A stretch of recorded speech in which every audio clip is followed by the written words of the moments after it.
Salut à tous la famille, salut les passionnés et bienvenue dans ce nouveau numéro de Can Inside. Aujourd'hui, on va parler des Aigles de Carthage. On va décortiquer ensemble cette toute nouvelle liste de l'équipe nationale de Tunisie pour la trêve internationale avec ces deux matchs amicaux qui arrivent face à Haïti et au Canada. Et croyez-moi, il y a énormément de choses à dire parce qu'il y a un véritable tremblement de terre au sein de cette sélection. Mais avant de parler du terrain, de la tactique et du grand ménage qui a été fait, il faut qu'on crève l'abcès tout de suite. Il faut qu'on parle du sujet qui agite tous les débats depuis quelques jours, la convocation de Rani Khedira. Les gars, je vais être totalement transparent avec vous. Au tout début, quand j'ai vu son nom sur la liste, je me suis offusqué, j'ai vrillé. Je me suis dit, mais comment c'est possible? Le mec a 32 ans, il a fait toute sa carrière en Allemagne, il n'a jamais calculé la sélection et là, d'un coup, il débarque. Je me demandais sincèrement comment les supporters tunisiens pouvaient accepter un tel niveau d'opportunisme de la part d'un binational en fin de carrière. Surtout que sur Can Inside, vous connaissez ma position là-dessus. On en a parlé récemment avec le Maroc et le cas d'Issa Diop qui rejoint les Lions de l'Atlas à 29 ans alors qu'il clamait partout que ce serait de l'hypocrisie totale de jouer pour un autre pays que la France. Mais avec un peu de recul, en posant les émotions de côté et en analysant froidement la situation du football tunisien, j'ai eu une révélation. En fait, sans vouloir tacler qui que ce soit, et je le dis d'autant plus facilement que nous-mêmes au Maroc, on est touchés par ce fléau de l'opportunisme, j'ai compris pourquoi le public tunisien ne s'offusquait pas plus que ça. Pourquoi les Tunisiens l'acceptent? Parce qu'en vrai de vrai, les frères, c'est dans la continuité logique de leur histoire récente. On parle d'une sélection tunisienne qui vient de remporter la Coupe d'Afrique des Nations. Et comment ils ont gagné cette CAN? En intégrant notamment des joueurs brésiliens naturalisés qui n'avaient strictement aucune goutte de sang tunisien, mais qui ont mouillé le maillot et apporté une énorme plus-value sportive. C'est un pragmatisme absolu. Donc à partir du moment où tu as soulevé le trophée continental avec des joueurs naturalisés sans attache familiale avec le pays, comment tu pourrais crier au scandale pour l'arrivée de Rani Khedira, qui lui possède de véritables racines et de véritables origines tunisiennes par son père? Alors oui, ça reste de l'opportunisme flagrant lié à son âge. Oui, moi personnellement, en tant qu'observateur du foot africain, ça va toujours un peu me déranger parce que j'estime que l'image de nos sélections mérite mieux que d'être des roues de secours. Mais force est de constater que la pilule passe beaucoup mieux en Tunisie qu'ailleurs. Et on l'a très bien vu lors de la conférence de presse du sélectionneur Sabri Lamouchi, le coach a assumé ce choix avec un calme olympien. Il a fermé les yeux sur la polémique de l'âge pour se concentrer uniquement sur l'apport sportif immédiat. Et j'ai envie de vous dire, si le coach assume, si le public accepte et que ça tire l'équipe vers le haut, c'est bien ça le plus important. D'ailleurs, on débattra de cette épidémie de binationaux opportunistes, du Sénégal jusqu'à la Mauritanie, en direct ce soir sur Twitch. Soyez au rendez-vous. Mais maintenant que ce dossier Khedira est mis de côté, il faut qu'on rentre dans le vif du sujet de cette liste. Parce qu'au-delà de cette convocation polémique, Sabri Lamouchi est en train de poser des actes fondateurs extrêmement forts pour l'avenir des Aigles de Carthage. Et franchement les gars, au-delà de ce buzz autour des binationaux opportunistes, quand on se penche sérieusement sur l'aspect purement sportif de cette liste pour affronter Haïti et le Canada, on est obligé de tirer notre chapeau. On voit l'air de rien des choses extrêmement intéressantes, pour ne pas dire une véritable révolution en interne. Depuis son arrivée à la tête des Aigles de Carthage, Sabri Lamouchi impose une patte qui force le respect. Sa communication est toujours aussi positive, millimétrée, mais surtout elle dégage un aspect très professionnel et une rigueur implacable. Dès sa toute première conférence de presse face aux journalistes tunisiens, on a senti que le mec n'était pas là pour faire de la figuration ou du copinage. Il a instauré un cadre et aujourd'hui, avec cette nouvelle liste, on passe de la théorie à la pratique. Parce que ce qu'on a sous les yeux, les frères, c'est ni plus ni moins qu'un immense coup de balai. Un ménage XXL qui était devenu vital pour la survie et l'évolution de cette équipe au très haut niveau. Lamouchi est en train d'assainir le groupe. Il y a des cadres historiques qui ont pris leur retraite internationale. Il y a des joueurs qui n'ont pas été appelés parce que leur niveau ne correspondait plus aux exigences. Et surtout, il injecte du sang neuf. Des jeunes joueurs, de la fraîcheur, de la faim de loup. C'est exactement ce dont la Tunisie avait besoin pour ne pas s'endormir sur ses lauriers après la dernière Coupe d'Afrique. Et là où je trouve que ce grand ménage est particulièrement intelligent et courageux de la part du sélectionneur, c'est qu'il s'attaque en priorité au secteur le plus malade de l'équipe, le gros talon d'Achille de la sélection tunisienne. Paradoxalement, le poste qui pose le plus de problèmes actuellement, c'est la défense, et plus particulièrement l'axe central. Rappelez-vous la dernière CAN, les gars, c'était un traumatisme tactique. Prenez ce fameux match contre le Mali. À partir du moment où tu arrives à mener au score dans une compétition aussi fermée et que tu te retrouves en plus en supériorité numérique, à 11 contre 10, tu n'as absolument pas le droit de craquer. Tu dois fermer la boutique, mettre les barbelés, confisquer le ballon et gérer en patron. Et pourtant, la Tunisie n'a pas réussi à conserver ce score. Ça, au très haut niveau africain, c'est le symptôme direct d'une fébrilité défensive inacceptable. C'est la preuve que derrière, ça manque de sérénité, de leadership et de solidité dans les moments de forte pression. Alors quand je vois la liste aujourd'hui et que je constate l'absence d'un mec comme Yacine Meria, je me dis alléluia. Pour moi, c'est une excellente décision.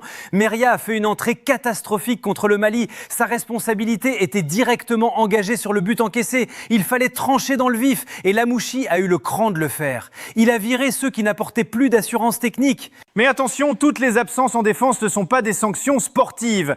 Au début, quand j'ai découvert la liste, j'ai vu qu'il manquait aussi Montassar Talbi et Dylan Brown. Je me suis posé 1000 questions. Est-ce que c'est un choix fort du coach? Est-ce qu'ils sont mis sur la touche définitivement? Mais en creusant un peu, on comprend vite la situation. Pour Dylan Brown, c'est purement médical. Le rock tunisien n'est toujours pas totalement remis de sa blessure. Quant à Montassar Talbi, d'après les mots de Lamouchi en conférence de presse, c'est un choix du joueur lié à une situation personnelle. Il a lui-même demandé à ne pas prendre part à ce rassemblement. Et là-dessus, les gars, sur CAN Inside, on a une règle d'or. On ne va pas épiloguer. Quand ça touche au personnel, au familial ou au privé, ça peut être des raisons très graves, très impactantes émotionnellement. À aucun moment, on ne peut juger ça tant qu'on ne connaît pas la raison réelle. On respecte cette décision et on espère le revoir très vite avec le maillot national. Mais du coup, avec toutes ces absences en défense centrale, qu'elles soient voulues comme pour Meria ou subies comme pour Brown et Talbi, on se retrouve avec un vide sidéral derrière. Et c'est là que Lamouchi va tenter un coup de poker fascinant. Et oui les gars, quand tu fais le compte de toutes ces absences en défense centrale dont on vient de parler, Meria, Brown, Talbi, tu te retrouves littéralement avec un trou béant dans la colonne vertébrale de l'équipe. Mais au fond, avec un peu de recul, je me dis que cette hécatombe défensive est peut-être un mal pour un bien pour Sabri Lamouchi. C'est l'occasion en or, le prétexte parfait pour ouvrir un véritable laboratoire tactique et repartir sur de toutes nouvelles bases. Fini le conservatisme, on va tester de la nouveauté pure. Parce que oui, avec cette hécatombe, le sélectionneur tunisien est obligé d'innover. Et quand on regarde les noms convoqués pour pallier ces forfaits, il y a de la fraîcheur. On note par exemple la première convocation très attendue du jeune Omar Rekik. On a aussi des profils comme Alagram qui confirme sa montée en puissance, Yann Valéry qui peut dépanner dans l'axe, ou encore des joueurs du championnat local que je vais découvrir avec énormément d'attention sur ce rassemblement. Honnêtement, c'est ce secteur-là, cette charnière centrale inédite que je vais scruter à la loupe pendant ces 2 matchs. Je vais entourer leur nom sur la feuille de match, parce que c'est là que réside la clé du succès futur de la Tunisie. Il faut absolument trouver des certitudes défensives, un vrai patron capable de rassurer tout le bloc. Alors on va pas se mentir, le premier test contre Haïti ne sera peut-être pas le révélateur ultime pour cette jeune défense. Avec tout le respect que j'ai pour les Haïtiens, ce n'est pas l'adversaire le plus dangereux offensivement parlant. Mais le vrai crash test, la vraie jauge de niveau pour ces nouveaux défenseurs, ce sera face au Canada. Là, on parle d'une équipe nord-américaine qui a de vraies certitudes dans le jeu, avec des joueurs qui évoluent dans les meilleurs championnats européens. Une équipe canadienne qui a d'ailleurs posé énormément de problèmes et de difficultés à la Côte d'Ivoire il n'y a pas si longtemps que ça. Ils ont des qualités offensives très intéressantes, de la vitesse, de la percussion sur les côtés, et ils peuvent vraiment te faire mal en transition. Ça va être super intéressant de voir comment cette défense tunisienne New Look, encore en rodage, va réagir sous la pression de Jonathan David ou d'Alphonso Davies. Mais si la défense est en plein chantier, que dire du milieu de terrain? Là aussi, il y a du mouvement et pas qu'un peu. C'est le secteur de jeu qui a reçu le renfort le plus médiatisé avec l'arrivée, comme on en a parlé, de Rani Kedira. Et là les gars, au-delà de la polémique de l'âge ou de l'opportunisme, si on se pose 2 secondes pour analyser purement l'aspect sportif et tactique, la question ne se pose même pas. Est-ce que sportivement, un Rani Kedira, c'est meilleur qu'un Ferjani Sassi? Mais bien sûr que c'est meilleur, c'est 100 fois mieux, c'est même pas un débat technique. On parle parle d'un joueur qui a roulé sa bosse, qui a une expérience incroyable en Bundesliga. Un gars qui a joué quasiment toute sa carrière au plus haut niveau de l'exigence européenne, que ce soit à Stuttgart, Leipzig, Augsbourg ou l'Union Berlin. Il connaît l'intensité, la tactique, les duels rugueux. Bien sûr que son expérience, sa science du placement et sa capacité à gratter des ballons devant la défense peuvent être un atout monumental pour la Tunisie. Surtout quand tu repenses à la faiblesse abyssale de ce secteur lors de la dernière CAN. Quand tu vois que même des cadres historiques comme Mohamed Ali Ben Romdan ou Aïssa Laïdouni ont eu énormément de mal à exister face à des milieux de terrain très physiques, c'était devenu une évidence que la Tunisie souffrait d'un déficit de puissance et de vice au milieu. Donc oui, avec l'apport de Khedira, ce milieu de terrain tunisien ne peut globalement que progresser. C'est une certitude. Et cette progression, cette dynamique positive, elle se ressent dans toute la liste. Et c'est là où c'est hyper intéressant, les gars. Parce que cette dynamique ultra positive, cette volonté de tout bousculer qu'on a vu en défense et au milieu avec le renfort de Khedira, elle contamine absolument toute la liste. Sabri Lamouchi ne s'est pas arrêté en si bon chemin. Il a mis un immense coup de pied dans la fourmilière pour remodeler un secteur qui nous a trop souvent laissé sur notre faim ces dernières années. L'animation offensive de l'équipe de Tunisie. La grosse attraction de cette liste, le nom qui fait énormément parler sur les réseaux sociaux et qui suscite une curiosité folle, c'est bien évidemment la présence de cette jeune pépite du Paris Saint-Germain. Franchement, j'ai tellement hâte de voir ce que ce gamin va pouvoir proposer sous le maillot frappé de l'Aigle de Carthage. Alors oui, je vous vois déjà venir dans les commentaires et j'entends parfaitement les sceptiques qui disent « Ouais, mais Can Inside, c'est n'importe quoi, il n'a quasiment aucun temps de jeu avec l'équipe première du PSG, pourquoi on l'appelle direct en sélection A ?» Les frères, s'il vous plaît, redescendons sur Terre 2 minutes et analysons le contexte avec un peu de lucidité. Actuellement, il évolue dans l'un des clubs les plus exigeants de la planète. Pour moi, par définition, avec l'effectif galactique qu'ils ont construit, le PSG fait partie des toutes meilleures équipes d'Europe. On parle d'un club capable d'aller humilier des cadors comme Chelsea en Ligue des Champions, d'un club qui vise le toit du monde chaque saison. Quand tu regardes le banc de touche parisien, tu vois des stars internationales, des mecs qui seraient titulaires indiscutables et qui planteraient des buts dans 90% des autres clubs européens, mais qui se retrouvent à cirer le banc à Paris parce que la concurrence est monstrueuse.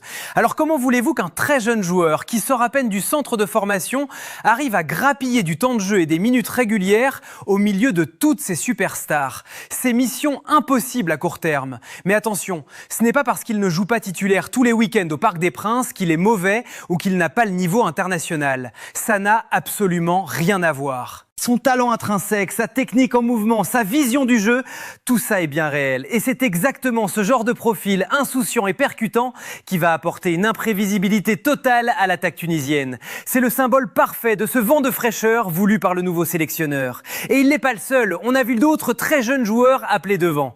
On a de la nouveauté, on a des profils qui amènent de la percussion, de la vitesse. Tu as enfin une véritable fraîcheur qui s'installe sur le front de l'attaque. Fini le temps où la Tunisie reposait uniquement sur les exploits individuels des mêmes anciens, sur un éclair de génie isolé. Là, on a un vrai projet de rajeunissement qui est très excitant sur le papier. Mais pour que cette greffe prenne, pour que ces jeunes puissent s'exprimer librement sans se faire écraser par la pression du maillot national, il faut un manager capable de faire la transition en douceur. Il faut de la diplomatie pour gérer le départ des anciens combattants. Et c'est précisément là que Sabri Lamouchi a prouvé qu'il était non seulement un excellent tacticien, mais aussi un meneur d'hommes exceptionnel. La façon dont il a géré la fin de cycle et la retraite de certains cadres historiques est une véritable masterclass de respect et d'élégance. Et c'est précisément sur ce point, la gestion humaine de son vestiaire, que Sabri Lamouchi est en train de mettre tout le monde d'accord en Tunisie. Faire le grand ménage, écarter des joueurs, rajeunir l'effectif. Sur le papier, tous les entraîneurs du monde peuvent le faire. Mais la manière dont tu le fais, le respect que tu accordes à ceux qui ont transpiré pour le maillot national, c'est ça qui différencie un simple technicien d'un véritable meneur d'hommes. Et la gestion du cas Naïm Sliti, les gars, c'est une masterclass absolue d'élégance et de respect. On le sait tous, Naïm Sliti a décidé de prendre sa retraite internationale. C'est un joueur qui a énormément donné à la sélection tunisienne, qui a régalé les supporters avec sa technique soyeuse et qui a toujours répondu présent. Face à cette annonce, qu'est-ce qu'a fait Lamouchi? Il n'a pas envoyé un simple SMS, il n'a pas fait un coup de fil expéditif de 2 minutes, ni balancé un vieux communiqué froid et impersonnel à la presse. Non, le sélectionneur a pris l'avion. Il a fait le déplacement personnellement jusqu'au Qatar, là où Sliti évolue actuellement, pour aller le rencontrer en face à face.